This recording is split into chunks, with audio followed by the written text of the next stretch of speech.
Hi dear students, வணக்கம். நான் உங்கள் பாலா சார். மின்னோட்டம் பாயும் நீண்ட இணையான கடத்திகளுக்கு இடையே ஏற்படக்கூடிய விசை, இதுதான் இன்றைக்கி நம்ம பார்க்க போகிற கேள்வி.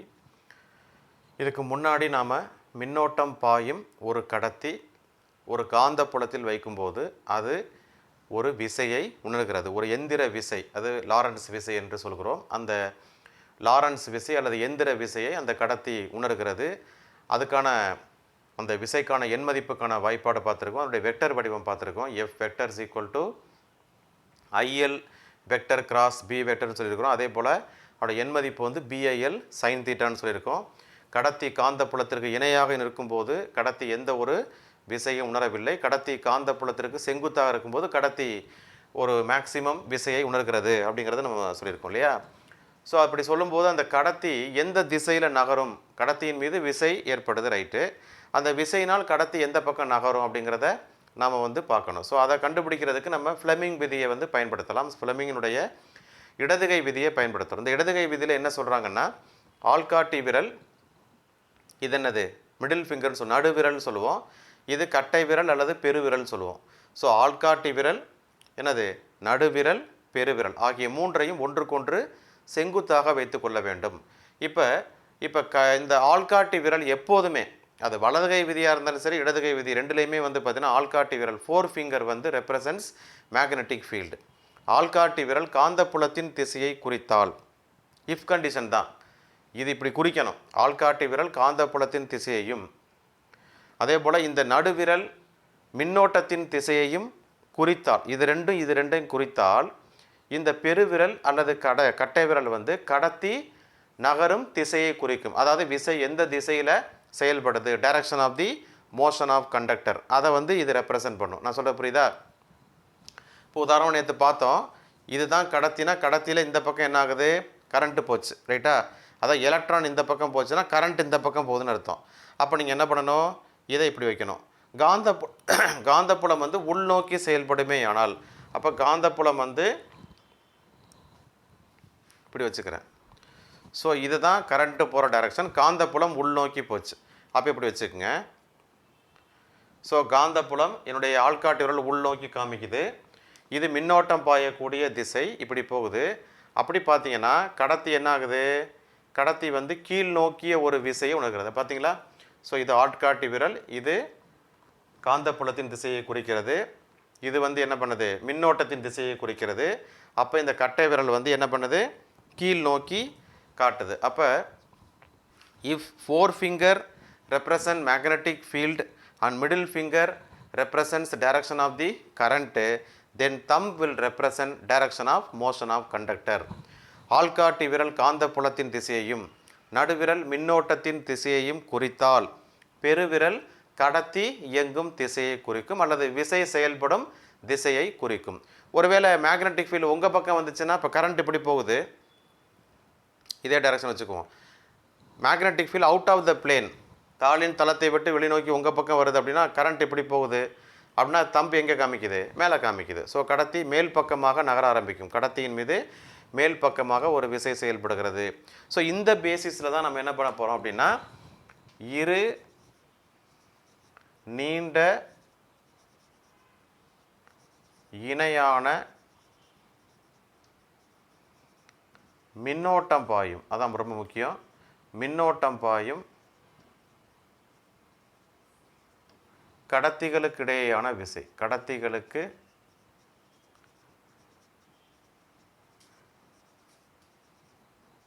இதிலிருந்து ஒரு முக்கியமான பாயிண்ட் நம்ம கிடைக்க போகுது. we are going to define what is ampere, கடத்திகளுக்கு இடையேயான விசை. So force due to two long parallel current carrying conductors. நம்ம இந்த சிஸ்டம் எங்கே வைக்க போகிறோம்னா காற்றில் வைக்க போகிறோம், நார்மலாக ஸ்பேஸில். ஃபார் எக்ஸாம்பிள் நல்லா ஞாபகம் வச்சுங்க, இது ஒரு ஒயர், இது ஒரு ஒயர் வச்சுங்க. ஒரு குறிப்பிட்ட தொலைவில் ஆர் டிஸ்டன்ஸில் வைக்க போகிறோம். இந்த ரெண்டு கடத்திலையும் மின்னோட்டமானது ஒரே திசையில் போகும்போது ஃபஸ்ட்டு எந்த பக்கம் விசை செயல்படுகிறதுன்னு பார்க்க போகிறோம். அதுக்கப்புறம் வந்து ஆப்போசிட் டைரக்ஷனில் போணுச்சுன்னா என்ன ஆகுங்கிறத நம்ம பார்க்கலாம். இப்போ ஃபஸ்ட்டு இணை கடத்திகள் நம்ம வரைஞ்சிக்கிறோம். ஸோ இந்த கடத்தி ஏ, இதில் கரண்ட்டு I1 கீழிருந்து மேல் நோக்கி செல்லுது. இதுக்கு இணையாக இன்னொரு கடத்தி எடுத்துக்கிறோம். ஸோ இந்த கடத்தி வந்து பி. ஸோ இதிலேயே போகக்கூடிய கரண்ட் வந்து I2. புரியுதா? ஸோ இது ரெண்டும் இணை கடத்திகள் அப்படிங்கிறது நமக்கு ஏன்னா இணையாக இருக்குது, பார்க்குறதுக்கு எப்படி இருக்குது, இணையாக இருக்குது. இந்த ரெண்டு கடத்திகளுக்கும் இடைப்பட்ட தொலைவு R என்று எடுத்துக்கொள்க. So we keep two conductors, current carrying conductors carries current I1 and I2. A carries I1 current, B carries I2 current and they are kept in R distance in air medium. நல்லா கவனிச்சுக்கணும், current direction இப்போ ஒரே மாதிரி இருக்கு, ஒரே திசையில் மின்னோட்டமானது செல்கிறது. இது காற்று ஊடகத்தில் வச்சுருக்கோம், இது உங்களுக்கு தெரியும்னு நினைக்கிறேன். இப்போ கோஆர்டினேட் சிஸ்டம் போட்டுக்குவோம். ஸோ கரண்ட் வந்து ஆக்சுவலாக எந்த டைரக்ஷனில் போகிறதா எடுத்துக்கணும், இசட் டைரக்ஷனில் இசட் அச்சில் செல்வதாக எடுத்துக்கொண்டால் அப்போ இது ஒய் ஆக்சிஸ், இது எக்ஸ் ஆக்சிஸ், இது நமக்கு கிளியர். இதில் யூனிட் வெக்டர் I, இதில் யூனிட் வெக்டர் J, இதில் யூனிட் வெக்டர் K, இதெல்லாம் நமக்கு தெரியும். இப்போ நீங்கள் ஃபஸ்ட்டு என்ன பண்ண போகிறோம் அப்படின்னா, லிசன், இந்த கண்டக்டரை மறந்துடுங்க. அப்புறம் சார் வரைஞ்சின்னு கேட்கக்கூடாது. இதை வரைஞ்சாச்சு, இருந்தாலும் இதை என்ன பண்ணிக்கிறோம், மறைச்சிக்கிட்டு இப்போ இது ஒரு கரண்ட் கேரிங் ஸ்ட்ரைட் கண்டக்டர் இல்லையா, மின்னோட்டம் பாயக்கூடிய ஒரு கடத்தி. இப்போ இந்த கடத்தி கண்டிப்பாக என்ன பண்ணும், ஒரு காந்தப்புலத்தை ஏற்படுத்தும். இப்போ R டிஸ்டன்ஸில் எவ்வளவு காந்தப்புலம் ஏற்படுத்தும் அப்படிங்கிறது நமக்கு ஏற்கனவே தெரியும், படிச்சிருக்கோம். இன்ஃபேக்ட் வந்து இது ஒரு கரண்ட் கேரியிங் கனெக்டர் அப்படின்னா நமக்கு தெரியும், ஒரு ஸ்ட்ரெயிட் கனெக்டரை பொறுத்த வரைக்கும் அதோட மேக்னெட்டிக் ஃபீல்டு எப்படி இருக்கும், ஒரு கன்சென்ட்ரிக் சர்க்கிள்ஸாக இருக்கும்னு நம்ம படிச்சிருக்கோம். ஸோ மின்னோட்டம் தாங்கிய கடத்தியானது என்ன பண்ணும், காந்தப்புலத்தை உருவாக்கும். அந்த காந்தப்புலம் ஒரு மைய வட்டங்களாக இருக்கும் அப்படின்னு படிச்சிருக்கோம். அப்போ கண்டிப்பாக என்ன ஆகுது அப்படின்னா, இது வந்து ஒரு காந்தப்புலத்தை உருவாக்குது. சரியா? இதை சுற்றில என்ன பண்ணுது, ஒரு காந்தப்புலத்தை உருவாக்கும். நல்லா யோசிச்சு. அப்போ இந்த காந்தப்புலத்தினுடைய டைரக்ஷன் கண்டுபிடிக்கிறது ஏற்கனவே நம்ம படிச்சிருக்கோம். இப்போ ஹோல்டு த கண்டக்டர், கடத்தியை நீங்கள் பிடிச்சிங்கன்னா கட்டை விரல் வந்து மின்னோட்டத்தின் திசையை காட்டும் பொழுது other fingers will represent direction of the magnetic field.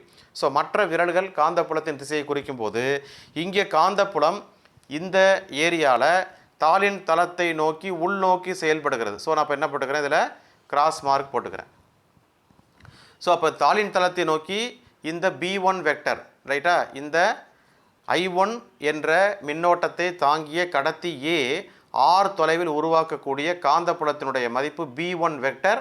அது தாளின் தளத்தை நோக்கி உள்நோக்கி செயல்படுகிறது, directed inwards into the plane பர்பெண்டிகுலர்லி.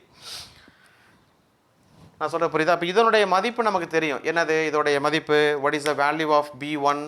B1 vector is equal to என்ன பார்த்துருக்கோம், μ0 கரண்ட்டோடைய value I1 divided by 2πr. இதெல்லாம் டெரைவ் பண்ணியாச்சு. ஆனால் அதுக்கு டைரக்ஷன் என்ன, into the plane. Into the பிளேன்னா எக்ஸ் ஆக்சிஸுக்கு ஆப்போசிட் டைரக்ஷன். எக்ஸ் ஆக்சிஸ் உங்களை நோக்கி வருது, X axis is away from the plane of the board, உங்களை நோக்கி வருது. அப்போ இது இன்டு த பிளேன் அப்படின்னா எக்ஸ் ஆக்சிஸுக்கு ஆப்போசிட் டைரக்ஷன் என்ன, எக்ஸ் ஆக்சிஸுக்கு ஆப்போசிட் டைரக்ஷன் வந்து மைனஸ் எக்ஸ் ஆக்சிஸ். அப்போ இது ஐன்னா இது என்ன டைரக்ஷன், அப்போ மைனஸ் ஐயாக இருக்கும். நான் சொல்கிறது புரியுதா? This will B minus I direction.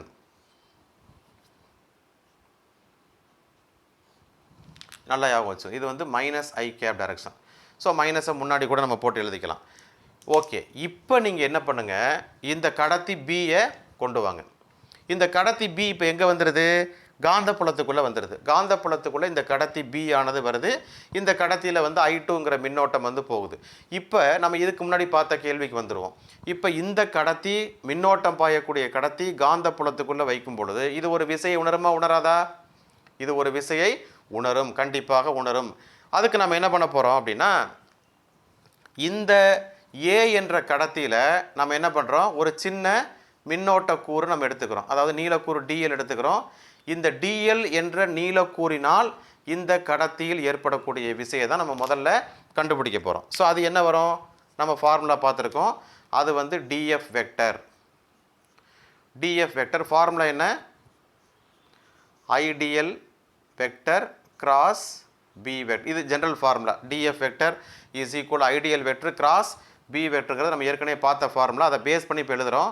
So DF vector is equal to, இப்போ 1 2 போட்டு கூட நம்ம எழுதிக்கலாம். DF1 DF2 கூட போட்டுக்கலாம். புக்கில் ஜென்ரலாக DF1 தான் போட்டிருக்காங்க. ஸோ அப்போ இதில் மின்னோட்டம் பாயக்கூடியது எது, ஏயில் பாயக்கூடிய மின்னோட்டம். எதையுமே நீங்கள் மனப்பாடம் பண்ண வேண்டியதில் ஸ்ட்ரைட்டாக புரிஞ்சு எழுதிக்கலாம். அண்ட் ஆல்சோ ரொம்ப ரொம்ப முக்கியமான கேள்விங்க, பரீட்சையில் இந்த கேள்வி அடிக்கடி பழைய சிலபஸில் கேட்டிருக்கிறாங்க, இந்த சிலபஸில் நம்ம எதிர்பார்க்கலாம். I1 into DL vector cross B vector, பியோட வேல்யூ என்ன? பட் இந்த நல்லா கவனிச்சுங்க, இப்போ இந்த டிஎல் நல்லா கவனிச்சுங்க, ஐடிஎல் டிஎலோட டைரக்ஷன் என்ன? அதுவுமே வந்து பார்த்தீங்கன்னா இசட் ஆக்சிஸில் தான் இருக்கும், மின்னோட்டத்தினுடைய திசையில் தான் இந்த டிஎல்லுடைய டைரக்ஷன் இருக்குது. அப்போ இது என்ன யூனிட் வெக்டர் போடுவீங்கன்னா கே கேப்.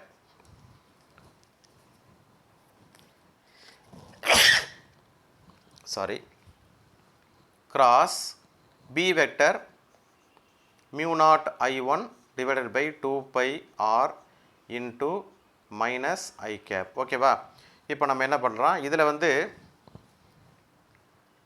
இந்த காந்தப்புலம் B1 அப்படி வச்சுக்குவோம். இந்த காந்தப்புலம் B1, ஒரு நிமிஷம், மின்னோட்ட கூறு நம்ம இதில் கண்டுபிடிக்கணும், ரைட்டா? ஸோ அதை மட்டும் பார்த்துக்குவோம். மின்னோட்ட கூறு நம்ம எங்கே கண்டுபிடிக்கிறோம்? இதில் கண்டுபிடிக்கிறோம். இந்த மின்னோட்ட கூறு இது புக்கில் கொடுத்துருக்கல, அதில் தான் கொடுத்துருப்பாங்க. இங்கே நம்ம மின்னோட்ட கூறு எடுத்துக்கிறோம்.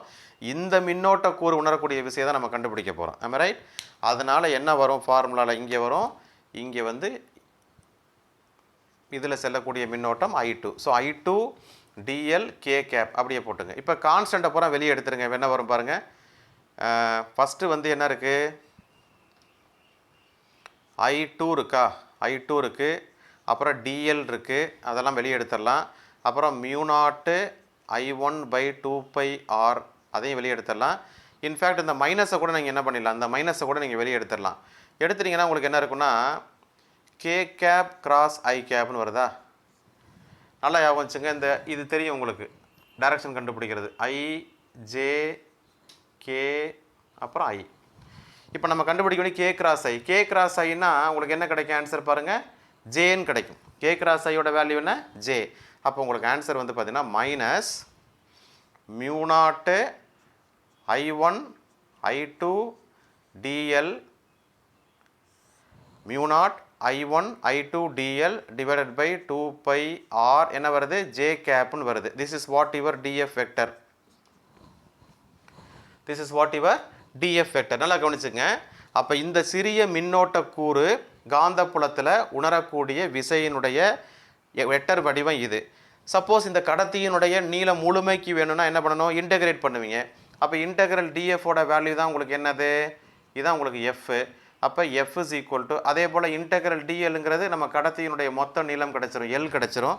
அப்போ minus mu naught I1 I2 L divided by 2πr J cap, இது வெக்டர் எஃப்.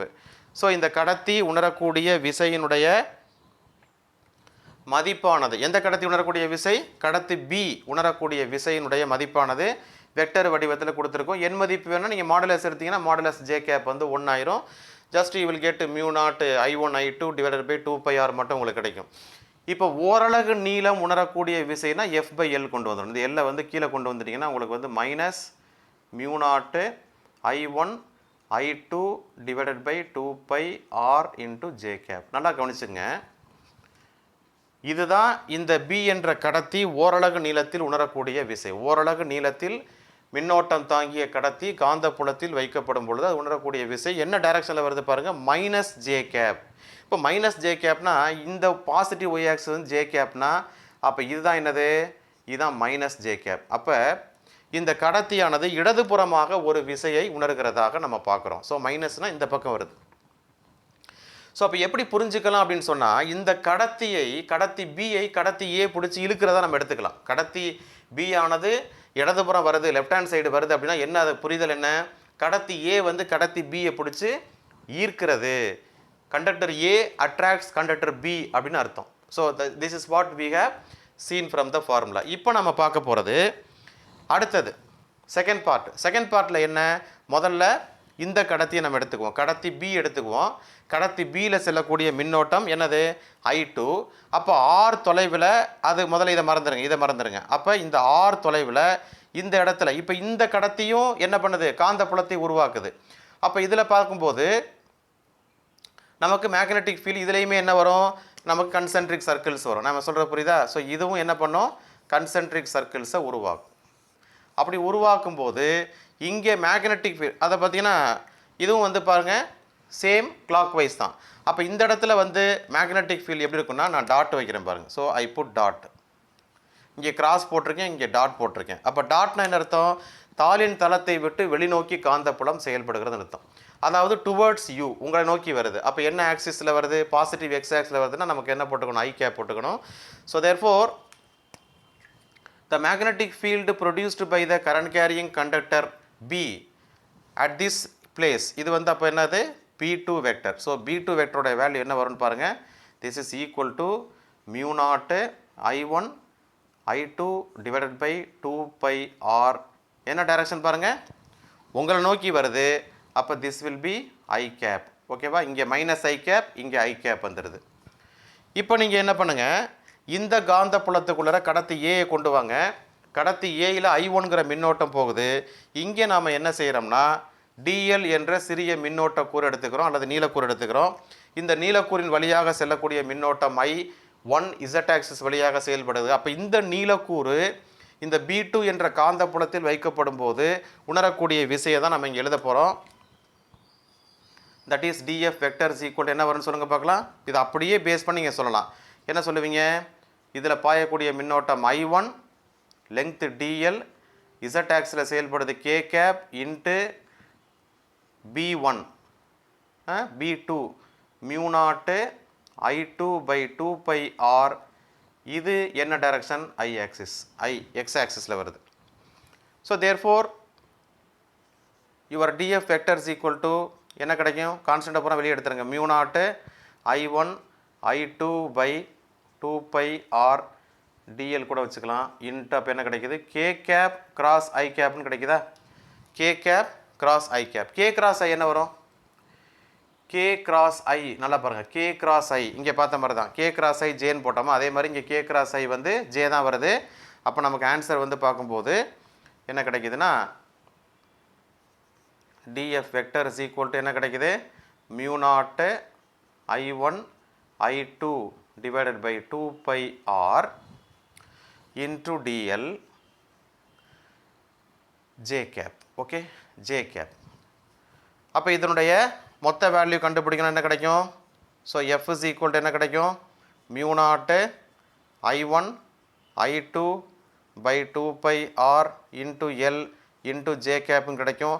அப்போ ஓரலகு நீளத்திற்கான விசை வேணும் அப்படின்னா f by l is equal to mu naught vector தான், எல்லாமே வெக்டர் தான். So mu naught I1 I2 divided by 2πr into J cap. பாருங்கள், ஸோ இதோட டைரக்ஷன் எப்போ இருக்குன்னு பாருங்கள், இதோட டைரக்ஷன் எப்போ இருக்குன்னு பாருங்கள். ஸோ இது minus J cap. So negative X ஆக்ஸில் ஃபோர்ஸு லெஃப்ட் ஹேண்ட் சைடு, இது பாசிட்டிவ் எக்ஸ் ஆக்ஸில் ஃபோர்ஸு. அதாவது இந்த கடத்தி உணரக்கூடிய விசை எந்த பக்கம் வலதுபுறமாக இருக்குன்னா என்ன புரிதல், கடத்தி B ஆனது கடத்தி ஏயை ஈர்க்கிறது. இங்கே கடத்தி A ஆனது கடத்தி Bயை ஈர்க்கிறது. அப்போ என்ன நம்ம அண்டர்ஸ்டாண்ட் பண்ணிக்கலாம் சொல்லுங்கள் பார்க்கலாம். மின்னோட்டம் இரண்டு இணையான கடத்திகளில் ஒரே திசையில் மின்னோட்டம் பாயும் பொழுது ஒரு கடத்தி மற்றொரு கடத்தியை என்ன பண்ணுது, ஈர்க்கிறது. They are mutually attractive force between the two current carrying parallel conductors. ஓகேவா, இன் ஏர் மீடியம். அப்போது வேறு வேறு திசையில் மின்னோட்டம் ஒரு வேளை பாய்ந்தால் அப்போ என்ன ஃபோர்ஸாக இருக்கும், கண்டிப்பாக விரட்டு விசையாக தான் இருக்கும். ஸோ இங்கே வந்து ஒரே திசையில் போகிறதுனால நமக்கு வந்து என்ன கிடைக்குது, ஸோ நமக்கு வந்து அட்ராக்டிவ் ஃபோர்ஸ் கிடைக்குது. இதை பேஸ் பண்ணி நம்ம என்ன பண்ணிடலாம் அப்படின்னு சொன்னால் நம்ம வந்து 1 ஆம்பியர் அப்படிங்கிறத வந்து நம்ம வரையறுக்கலாம். How we can define 1 ampere என்னன்னு பாருங்கள். ஸோ டெரிவேஷன்ஸ் புரியுதா, வெரி சிம்பிள் தான், நீங்கள் டைரக்ஷன்ஸ் மட்டும் கரெக்டாக பார்த்துக்கணும். ஸோ இந்த ஆம்பியர் எப்படி டிஃபைன் பண்ணுறோம்னா ஐ சூஸ் மியூ நாட் வந்து நமக்கு தெரியும் 4π × 10⁻⁻7 ஹென்ரி பார் மீட்டர். அதர்வைஸ் நம்ம என்ன பண்ணுறோம், I1 I2 இதெல்லாம் 1ன்னு எடுத்துக்கிறோம், ஓரளவு R is equal 1 எடுத்துக்கிறோம். ஸோ இது 1 ஆம்பியர் நம்ம முன்னாடியே ஃபிக்ஸ் பண்ணிக்கிறோம். அப்போ R அப்போ வந்து ஓரளவு நீளத்தில் ஏற்படக்கூடிய விசை என்ன வருதுன்னு பார்ப்போம். 4π × 10⁻⁻7 1 × 1 by 2π × 1. ஸோ எல்லாமே கேன்சல் ஆயிடுது. By cancel, 2 2s are 4. அப்போ என்ன ஃபோர்ஸ் கிடைக்குது? 2 × 10⁻⁻7 நியூட்டன் பார் மீட்டர் அல்லது நியூட்டன் மீட்டர் பவர் -1. ஒரே திசையில் அல்லது எதிரெதிர் திசை எப்படி வேணால் வச்சுக்கலாம். மின்னோட்டம் பாயக்கூடிய 2 இணையான கடத்திகள் காற்றில் 1 மீட்டர் தொலைவில் வைக்கப்படும் போது உணரக்கூடிய விசை 2 × 10⁻⁻7 நியூட்டன் மீட்டர் பவர் -1 ஆக இருந்தால் அந்த கடத்திகளின் வழியாக செல்லக்கூடிய மின்னோட்டம் 1 ஆம்பியராக இருக்கும். 1 மீட்டர் டிஸ்டன்ஸில் பேரல் கண்டக்டர்ஸில் 1 ஆம்பியர் கரண்ட்டு போனால் ஃபோர்ஸ் வந்து 2 × 10⁻⁻7 நியூட்டன் பர் மீட்டராக இருக்கும். அல்லது இந்த ஃபோர்ஸை நீங்கள் மெஷர் பண்ண முடிஞ்சிச்சுன்னா, இந்த ஃபோர்ஸ் கிடச்சிதுன்னா ரிவர்ஸ் அண்டர்ஸ்டுட் என்ன, கடத்தியில் செல்லக்கூடிய மின்னோட்டமானது 1 ஆம்பியர் அப்படிங்கிறத நம்ம டிஃபைன் பண்ணிக்கலாம். ஸோ இது பார்த்தீங்கன்னாவே இந்த எவல்யூஷன் வந்து we started from the Lorentz force. ஒரு சாதாரணமாக ஒரு மின் துகளுக்கு மட்டும் நம்ம என்ன லாரன்ஸ் விசை ஏற்படுதுங்கிறத பார்த்தோம். ஸோ அதுக்கப்புறம் அதை அப்படியே கொஞ்சம் அதனுடைய அப்ளிகேஷன் வந்து நம்ம சைக்ளோட்ரான் கொண்டு போனோம். அதுக்கப்புறம் நீர்க்கடத்தி உணரக்கூடிய விசையை கண்டுபிடிச்சோம். இப்போ 2 கடத்திகள் வந்து காந்தப்புலங்களுக்குள்ளே வரும்போது என்ன மாதிரியான எந்தெந்த திசையில் விசையை உணர்கிறதுன்னு பார்த்தோம்.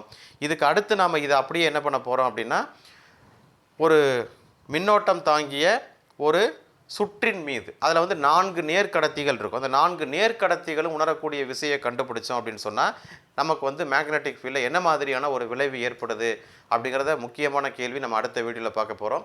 ஸோ இந்த வீடியோவில் நீங்கள் பார்த்தது ரொம்ப ரொம்ப முக்கியமான ஒரு கேள்வி. கண்டிப்பாக இந்த கேள்வி வந்து எக்ஸாமினேஷனுக்கு வரும். அதில் தொடர்ந்து ரிப்பீட்டடாக பாருங்கள். ஒன்றும் பெரிய கஷ்டம் கிடையாது. முதல்ல ஒரு கடத்தி எடுத்துக்கிறீங்க, அதுக்கு மேக்னெட்டிக் ஃபீல்ட் டைரக்ஷன் பார்க்குறீங்க, இன்டு த பிளேன் போடும்போது -ஐ போட்டுக்கிறீங்க. அப்புறம் இந்த ஃபார்முலா உங்களுக்கு தெரியும். அதுக்கப்புறம் இதில் நீங்கள் இந்த கடத்தி, இப்போ இந்த கடத்தியில் நம்ம மின்னோட்டம் ஃபஸ்ட் எடுத்துக்கும் போது, காந்தப்புலம் எடுத்துக்கும் போது ஃபோர்ஸ் வந்து இந்த கனெக்டர் கண்டுபிடிக்கணும்.